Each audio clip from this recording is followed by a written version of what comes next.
وكذلك ريال مدريد اللي واخا تكون رابحه الالقاب كاملين، البطوله المفضله ديالها هي تشامبيونز ليغ. يعني باش نكونوا متفقين، ريال مدريد والتشامبيونز ليغ حب لا ينتهي.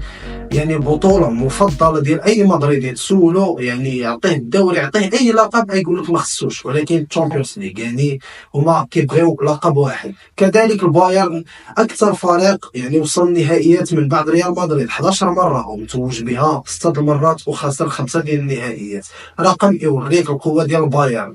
كذلك ريال مدريد اللي صراحه حتى هما يعني ملك اوروبا في الشامبيونز ليغ. الماتشات ديالهم في الشامبيونز ليغ ديما كيكونوا صعاب، واللي تفرج الماتش ديال السيتي راه يلاحظ مدريد كيفاش لعبات تكتيكيا، لعبات واحد التكتيك اللي صعيب واللي السيتي ما قدراتش تماركي عليهم. هادشي كيبين لك ان مدريد دفاعيا قويه ديال بصح. يعني غدا غنشوفوا واحد الماتش اللي كبير ديال بصح من الفريق.